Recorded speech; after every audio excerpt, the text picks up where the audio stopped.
하나님 말씀 함께 보겠습니다. 누가복음 10장 36절에서 37절까지의 말씀입니다. 다 함께 한 목소리로 읽겠습니다. 내 생각에는 이 세 사람 중에 누가 강도 만난 자의 이웃이 되겠느냐? 이르되 자기를 베푼 자니이다.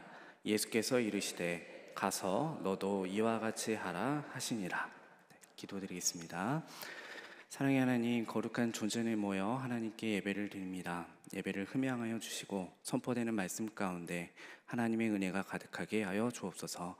예수님의 이름으로 기도드립니다. 재미있는 가정을 한번 해보겠습니다. 지금 이제 앉아 계신 성도님들은 나이가 이제 20대 후반으로 돌아가시는 거예요. 20대 후반이 되셨고 출중한 실력을 갖추게 되었습니다. 내게는 하나의 기회가 주어지는데 글로벌 회사에 이제 입사할 수 있는 기회가 주어집니다. 서류는 통과를 했고 마지막 면접을 남겨두고 있습니다. 이제 면접관에게 질문을 듣고 답을 잘 하시면 이제 입사해서 글로벌 스타가 될 수 있는 자격을 갖게 됩니다. 이제 면접관이 질문을 합니다. 그림이 있는데요. 그림을 한번 보시면 저게 뭔지 아시겠어요? 네, 맨홀 뚜껑이거든요. 질문을 던집니다. 맨홀 뚜껑이 왜 동그랗게 생겼는지를 설명해 주세요 라고 합니다. 참고로 여기는 IT 기업이에요. 이게 첫 번째 질문이고요. 연이어서 또 질문을 합니다. 보시는 거는 보잉 747기인데 저 공간에 풍선을 불어서 집어넣는다면 몇 개의 풍선을 집어넣을 수 있는지 그 개수와 과정을 설명하세요 라고 질문을 합니다. 네, 하나 더 볼까요? 저기는 샌프란시스코거든요. 샌프란시스코에 있는 한 거리인데 저 거리에 가로등이 놓여 있습니다. 저 가로등은 몇 개가 놓여 있는지 한번 설명해 보세요 라고 질문을 합니다. 답변을 이제 하셔야 되는 거예요. 네. 어떻게 하실래요? 황당하시죠? 네, 여러분 실제로 이게 있었던 질문입니다. 실제로 있었던 질문이고요. 이 질문을 한 회사는 우리가 잘 알고 있는 구글이라는 회사입니다. 구글에서 면접 보는 사람들에게 면접관이 실제로 했던 질문이에요. 맨홀이 왜 동그란지, 747기에 풍선을 몇 개를 집어넣을 수 있는지, 샌프란시스코 거리에 가로등을 몇 개 정도 설치를 할 수 있는지를 설명해 보라고 얘기를 합니다. 그러면 질문이 드실 거예요. 왜 그런 질문을 할까? 내가 전공자도 아닌데 왜 저 질문에 답을 해야 될까? 그런 생각이 들겠죠. 왜 저런 질문을 할까요? 나중에 면접관에게 인터뷰를 했습니다. 왜 이런 질문을 하셨습니까? 그러자 그 면접을 했던 사람이 이렇게 얘기를 합니다. 응시자의 사고 과정과 모호한 질문에 대해서 얼마만큼 유연한 사고를 할 수 있는지, 그리고 그 방식을 어떻게 접근하고 있는지 그의 태도를 알아보기 위해서 질문을 했습니다 라고 답을 합니다. 그러니까 답이 정해져 있는 게 아니라 황당한 질문임에도 불구하고 그 질문의 답을 과정을 통해서 정확하게 알아가고 있는 태도를 보이는지, 사고의 창의력과 그 부분에 대해서 어떠한 생각과 태도를 가지고 있는지를 알아보기 위해서 저는 질문을 한다라는 겁니다. 다른 말로 얘기하면 사회에서는 현재 우리 모두에게 혁신과 창조와 사고의 유연성 같은 것들을 요구합니다. 그런데 아시는 대로 이게 쉬운 작업이 아니죠. 왜 그럴까요? 우리는 그러한 사고를 하는 것이 아직 어색하고 불편하고 낯설기 때문입니다. 그럼에도 불구하고 세상은 너무나 많이 바뀌고 있기 때문에 늘 이러한 사고 앞에 우리는 직면해져 있고 이러한 문제를 해결해가는 과정이 또 다른 우리 앞에 놓여져 있는 삶의 한 모습이라고 할 수 있습니다. 이것을 또 고민했던 한 회사가 있습니다. 그 회사는 인재를 찾는데 어떠한 인재를 찾을까를 고민하다가 다음과 같은 해결 방법을 찾아냈습니다. 영상인데요. 함께 잠깐 보시겠습니다. What's your management style? Passionate. Passion. And what's your biggest weakness? Being stubborn. Stubborn, I think. Okay, give me one reason why I should hire you. Because sports is my passion. I'm really passionate about football. Really like a football.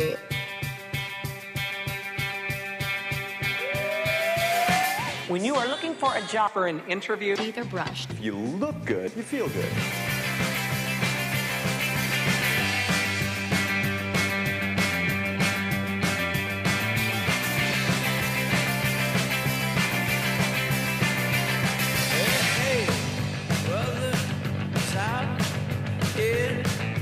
Hi. Hello. How are you? Hints on that. Okay, Reens. Okay.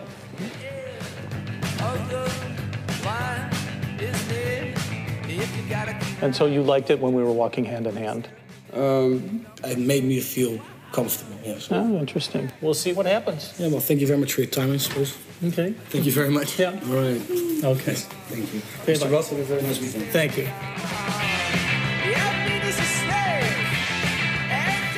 Sir, are you sure? I'm fine. I'll get a little water in a second.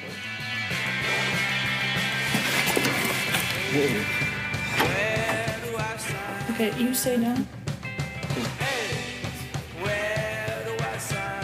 Stay like this. If we're talking about money, how much money do you think you would like to have for the position? Last time this happened was at a disco. The disco day? Fire and passion or cold and calculated? I would say cold and calculated because... Wrong answer. Fire and passion. Other people get infected by my enthusiasm. You think I'm getting infected right No. now? We need to go. Come, Simon, Mr. Ross, Okay. please. Come on, we need to get going. Missing a hand here. Can you help us, please? Sir, can you help us, please? There's a fire or something. We have a gap here, sir. This one. Okay, wait back. Okay, he's okay. Okay.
네, 저게 하나의 광고인데 저거를 챔피언스 리그 경기 때 저걸 튼 거예요. 그리고 있었던 과정을 설명하는 겁니다. 이걸 통해서 하이네켄이라고 하는 회사가 추구하는 기업의 가치, 어떤 사람을 찾는지 그 회사의 철학과 이미지 메이킹이 전 세계에 방영이 됐고요. 그리고 저기에 참가했던 주인공은 자기가 전 세계의 주인공이 되면서 회사에 대한 애사심이 어마어마하게 커지는 계기가 되었습니다. 더불어서 그 다음해에는 저 하이네켄에 지원했던 그 이제 면접 대상자들이 훨씬 많은 몇 배의 인원이 저쪽에 참가하고 싶다라고 하는 신청이 있었다고 합니다. 어떤 하나의 포인트를 달리 한번 생각해 볼 때 우리가 상상할 수 없는 또 다른 발견들을 하게 되는 게 참 재미있는 요소가 아닐까라는 생각을 하게 됩니다. 이렇게 남들과 달리 생각해 본다라고 하는 것 쉽지 않지만 이제는 참 필요한 시기가 아닌가라는 생각을 해봅니다. 저는 개인적으로 영화를 굉장히 좋아하는데요. 성도님들마다 이제 자기의 베스트 영화들이 있을 텐데 저는 늘 세 손가락 안에 꼽는 것 중에 거의 1번이 올드보이라고 하는 영화예요. 자, 다 보셨죠? 이제 올드보이라는 영화가 2003년도에 나왔으니까 20년이 넘은 그 영화인데 그 영화를 보면 참 재미있는 부분이 많이 나옵니다. 아시는 대로 이게 57회 칸 영화제에서 심사위원 대상을 받았는데요. 혹시 줄거리 다 아시죠? 네. 설명을 해드리면 최민식과 유지태가 나옵니다. 그런데 이 최민식이라는 사람의 이름이 오대수라는 사람인데 평범한 가장이자 40대가 된 한 가정의 가장으로 나오거든요. 근데 이 가장이 그냥 이렇게 길을 걸어가다가 갑자기 술에 취해 잠이 듭니다. 잠이 드는데 나중에 깨어보니까 어디 있었죠? 네, 사설 감옥에 갇혀 있게 돼요. 자기는 그냥 잠들었는데 어느 순간 보니까 감옥에 갇혀 있는 거죠. 그리고 매 끼 때마다 똑같은 메뉴 하나만 나옵니다. 그게 바로 군만두였습니다. 군만두를 무려 15년을 먹습니다. 15년 동안 같은 메뉴만 먹다 보니 이제는 오대수라는 이 사람이 그 만두 자체에 대한 모든 것들을 완벽하게 몸으로 이해하게 됩니다. 그리고 계속해서 마음에 칼을 갑니다. 그 칼을 갈았던 두 가지 질문이 나옵니다. 그 두 가지 질문은 나를 여기에 가둔 놈이 누구일까? 그리고 나를 왜 가두었을까? 이 두 가지 생각만 가지고 복수를 하기 위해서 15년 동안 몸을 단련해서 결과적으로 거기를 빠져나오게 됩니다. 그리고 처음으로 자기를 가두었던 사람을 만났을 때 전화 통화를 하게 되는데 그 전화 통화의 대사가 가장 알려져 있는 명대사이죠.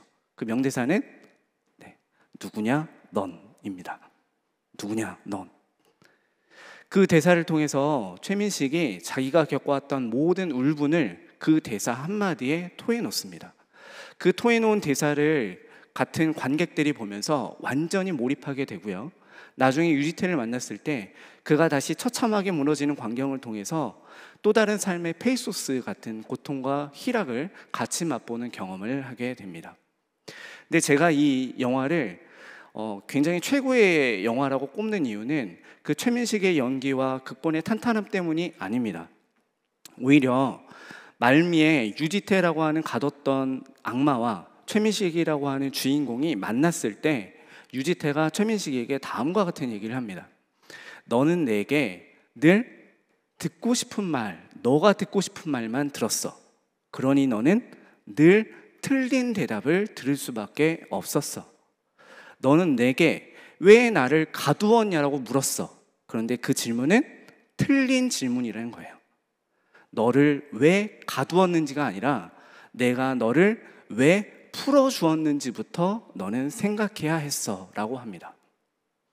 실제로 이 극의 대부분은 유지태가 왜 갑자기 15년이 지난 시점에 최민식을 풀어주었을까를 생각해 보면 전혀 다른 이야기로 전개되는 모습을 볼 수가 있습니다.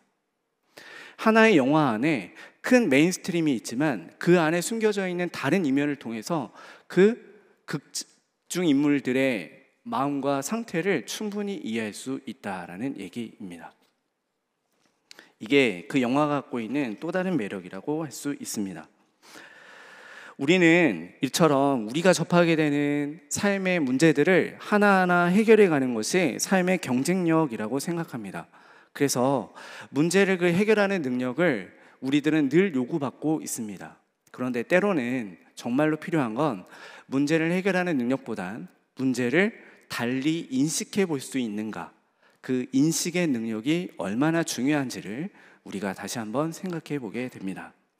오늘 등장하는 본문의 말씀은 바로 인식에 관한 문제를 예수님께서 율법학자와 함께 나누는 내용이 적혀 있습니다. 말씀을 한번 보겠습니다. 25절부터 27절까지 말씀을 한번 읽어보겠습니다. 누가복음 10장 25절부터 27절을 함께 읽겠습니다. 어떤 율법학자가 일어나 예수를 시험하여 이르되 선생님, 내가 무엇을 하여야 영생을 얻으리이까? 예수께서 이르시되 율법에 무엇이라 기록되었으며 내가 어떻게 읽느냐? 대답하여 이르되 내 마음을 다하며 목숨을 다하며 힘을 다하며 뜻을 다하여 주 너의 하나님을 사랑하고 또한 내 이웃을 내 자신같이 사랑하라 하였나이다. 지금 보여지는 이 대담, 묻고 대답하고 묻고 대답하고 이 과정을 하브루타라고 하잖아요. 이 하브루타의 과정에는 율법학자가 등장하고요, 그 질문에 답을 해주는 예수님이 등장합니다. 그 주제는 삶의 방향성에 대한 이야기입니다. 율법학자가 가졌던 궁금증은 내가 무엇을 하여야 영생을 얻을 수 있을까입니다. 자기가 영생을 얻기 위해서 나름대로의 식견과 태도를 가지고 삶을 살아왔는데 예수님에게 내가 가진 그 생각이 맞는지, 부족함을 어떻게 채워야 되는지를 다시 묻는 구조로 되어 있습니다. 그래서 그는 하나의 질문을 던집니다.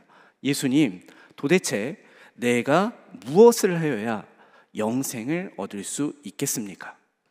그러자 예수님이 뭐라고 답변하셨죠? 네, 보시면 율법에서는 무엇이라 기록하였느냐라고 묻습니다. 그러자 율법학자가 뭐라고 얘기해요? 네, 두 가지로 요약해서 얘기합니다. 하나는 하나님을 사랑하는 것, 두 번째는 이웃을 사랑하는 것이라고 대답합니다. 그러자 예수님께서 뭐라고 하셨죠?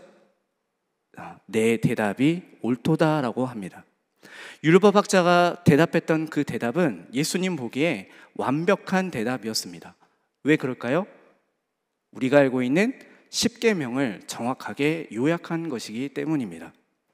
십계명이 하나님을 사랑하는 방법과 이웃을 사랑하는 방법을 다루고 있기에 십계명을 완전히 지켜내는 과정을 통해서 그가 영생을 얻을 수 있다라고 하는 그의 생각은 예수님 보시기에 완전히 옳은 것이었습니다. 자, 그 뒤로 대화가 이어집니다. 이 대답을 통해서 예수님께서 답변을 하십니다. 28절입니다. 예수께서 이르시되 내 대답이 옳도다, 이를 행하라, 그러면 살리라 하시니. 그 대답에 예수님께서 뭐라고 답변하셨죠? 네 대답이 옳도다. 그 다음은요, 이를 행하라, 그러면 살 거다. 그러면 여기서 이제 뭐라고 답을 해야 될까요? 29절에 또 볼까요? 다시 답변이 이어지거든요. 29절 한번 읽어볼게요.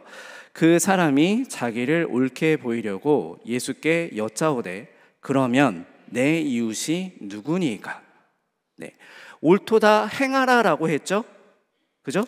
그러면 이 사람이 뭐라고 답을 해야 되죠? 네, 어떻게 행해야 할까요? 라고 대답을 해야겠죠? 그렇잖아요? 행함에 대한 얘기를 했으니 그럼 어떻게 할까요? 라고 답을 해야 됩니다. 근데 이 사람은 뭐라고 답을 했죠? 네, 내 이웃이 누구입니까? 라고 답을 합니다. 뭔가의 구조가 답변과 대답이 이어지지만, 질문과 답변이 이어지지만 무엇인가 어긋나 있는 포인트가 여기서 등장합니다. 그러면 내 이웃이 누구입니까? 라고 하면 예수님은 뭐라고 답변을 하셔야 되죠? 네 이웃은 누구누구이다 라고 답변을 하셔야 되죠.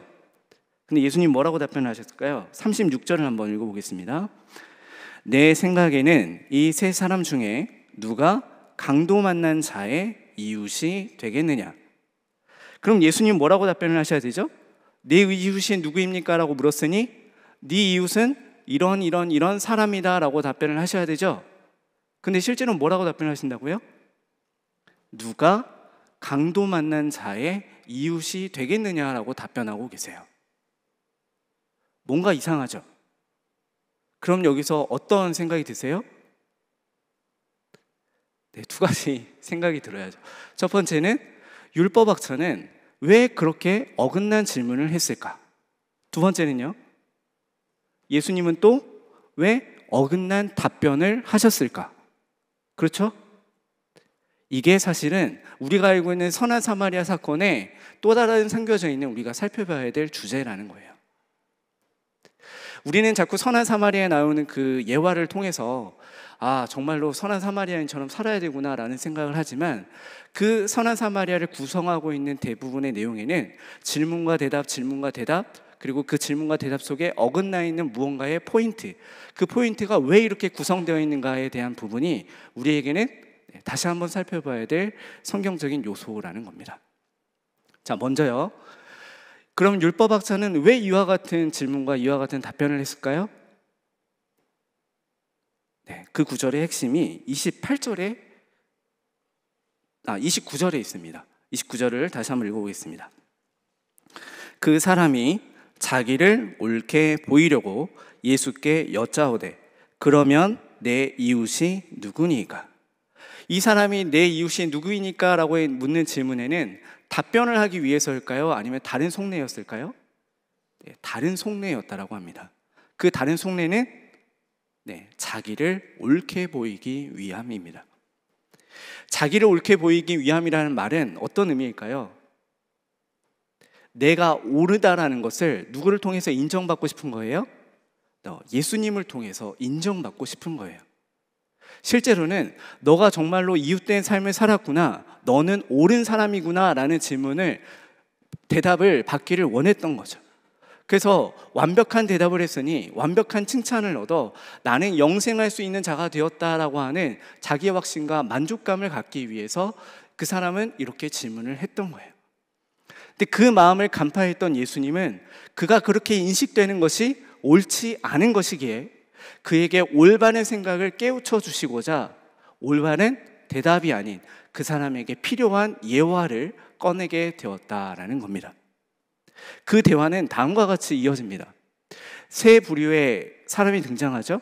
그게 바로 율법학자와 서기관과 선한 사마리아인입니다. 이 선한 사마리아인과 이 세 명의 사람이 길을 걷다가 누굴 만나요? 강도 만난 자, 즉 죽어가고 있는 이웃을 만나게 됩니다. 율법학자와 서기관은 어떻게 됐죠? 이 사람을 피해갔습니다. 선한 사마리아인은 그를 돌보아 주었고 여관 주인에게 내가 다음 날 올 테니 이 사람을 네가 그때까지 잘 보살펴 달라고 당부하고 떠나게 됩니다. 자, 질문을 드려볼게요. 왜 첫 번째 율법학자와 서기관은 강도 만난 자를 도와주지 않고 그 자리를 회피해서 그냥 갔을까요? 왜 갔을까요?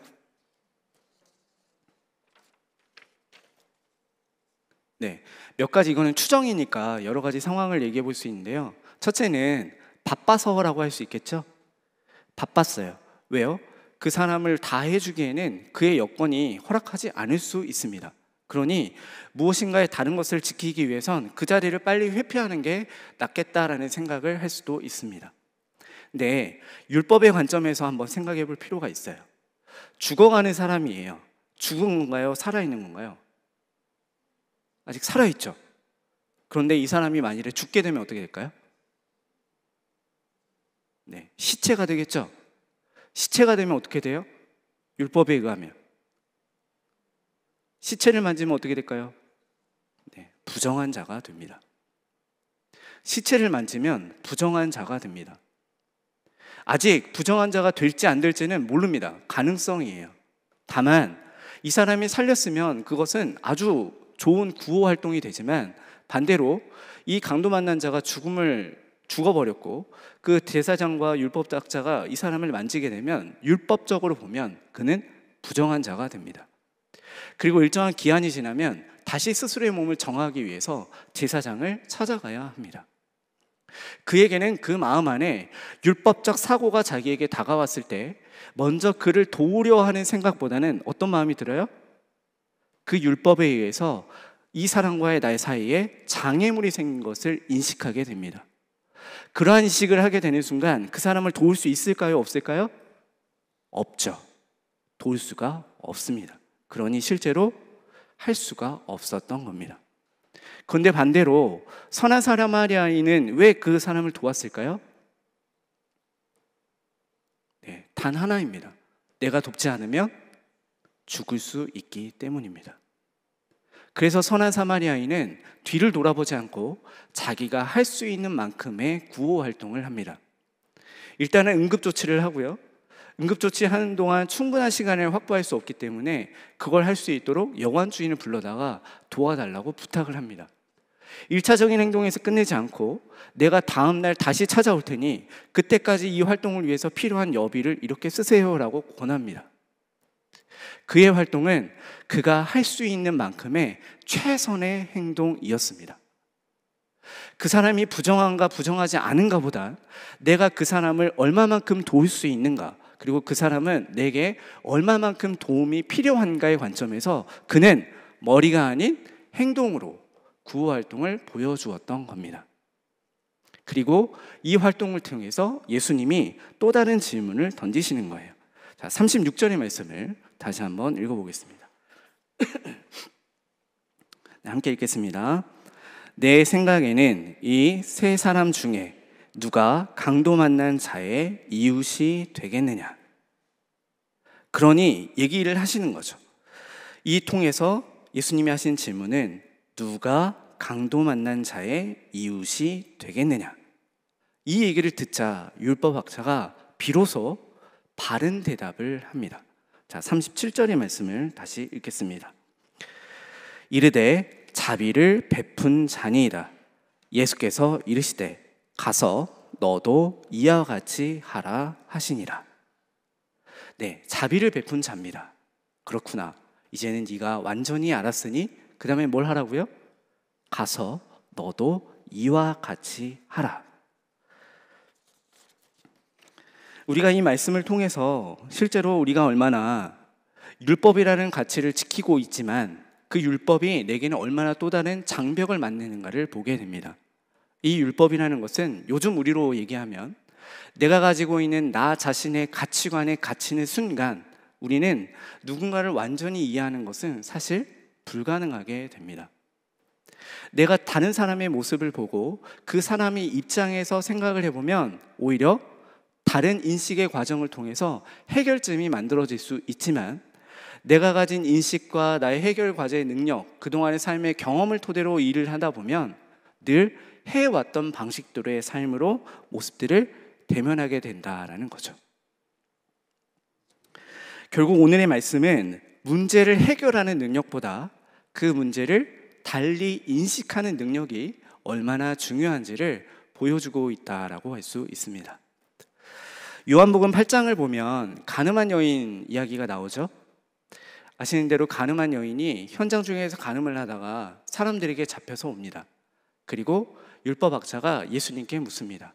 이 여인은 현장에서 간음을 하다가 잡혀서 이 자리에 왔습니다. 율법에 의하면 이 여인은 어떻게 해요?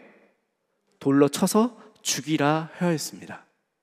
예수님, 당신은 어떻게 해야 되는지 우리에게 알려주십시오라고 이야기합니다.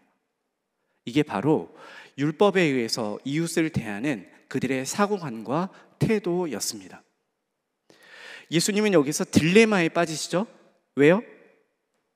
예수님이 율법을 벗어날 수 있을까요? 벗어나면 어떻게 돼요? 정치적인 고발을 당하잖아요. 근데 치라고 해서 죽이라고 하면 또 어떤 게 되죠? 예수님이 실제로는 그 여인을 죽이게 한 살인자가 됩니다. 예수님은 여기서 빠져나올 수 있을까요? 우리가 너무 결론을 알고 있기 때문에 과정이 재미가 없는데 당사자였으면 얼마나 괴로웠겠습니까? 예수님이 소위 정말 외통수 같은 상황에 놓이게 된 거죠. 이때 예수님이 보이신 행동은 아주 놀랍습니다. 그들과 항변하거나 하부르타로 논쟁하지 않으시고 어떻게 하세요? 네, 현장으로 들어갑니다. 그리고 주저앉아 잠시 시간을 계속해서 보냅니다. 일어나지 않고 심지어는 어떻게 하세요? 손가락으로 땅을 그적그적 거립니다. 그럴 때 한번 보세요. 사람들은 맨 처음에 시선을 누구에게 향했죠? 여성에게 향했죠. 그리고 예수님에게 가르쳐 이 여자를 어떻게 하라고 하는지 가르치십시오라고 얘기했죠. 근데 예수님은 어떻게 하셨어요? 그 현장으로 가셨죠. 그리고 그 자리에 앉아 있습니다. 그 앉아 있는 순간 이 사람의 시선에는 뭐가 들어와요? 네, 예수님과 여인이 한 눈으로 들어옵니다. 한 눈으로 들어올 때 예수님이 침묵의 과정을 겪으니 이 사람들은 어떻게 될까요? 궁금증도 생기고 화나는 마음이 갈증이 증폭이 됩니다. 그리고 답변하지 않은 예수님에게 여인에게 가졌던 증오심이 똑같이 일어나기 시작합니다. 이때 예수님이 시간을 보내고 사람들에게 딱 한마디 하셨죠? 뭐라고요? 죄에 있는 자는 돌을 들어 치라고 합니다. 여러분 한번 생각해 보세요. 만일에 돌을 던졌어요. 그러면 누가 맞아요? 여인만 맞을까요? 예수님도 맞지 않겠습니까? 예수님이 그걸 몰랐을까요? 자기가 돌을 맞을 수 있는 가능성도 염두에 둔 채 예수님은 왜 그와 같은 행동과 그와 같은 질문을 하셨을까요? 죄 있는 자가 돌로 치라라고 하는 그 말 한마디에 돌을 들었던 혹은 죽이려 했던 그 사람들은 누구를 돌아봐요? 자기 자신을 돌아보게 됩니다. 그리고 하나의 질문을 스스로 품게 됩니다. 어떤 질문일까요? 나는 죄인일까 아닐까? 내가 저 여인보다 더 나은 죄인일까 더 악한 죄인일까를 다시 한번 곱씹어 보게 되는 겁니다.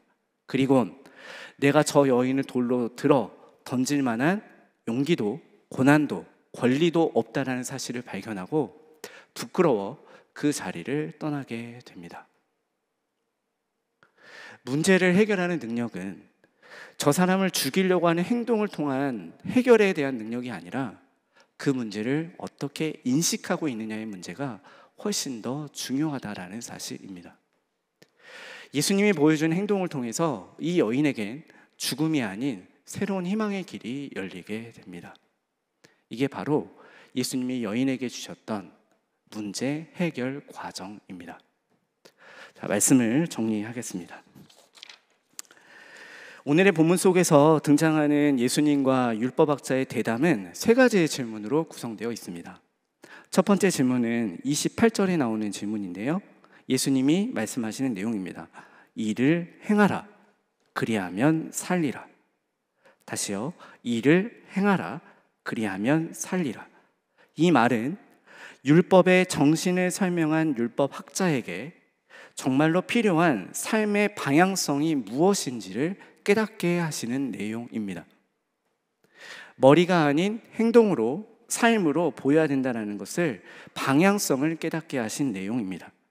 두 번째는 36절에 나오는 네 생각에는 이 세 사람 중에 누가 강도 만난 자의 이웃이 되겠느냐라는 질문입니다. 이 질문은 율법의 규정에만 갇혀 있던 이 율법학자에게 이웃에 대한 개념을 나를 필요로 하는, 나의 도움을 필요로 하는 모든 사람들이 내 이웃이 될 수 있다로 그 생각의 개념을 확장시키는 계기가 됩니다.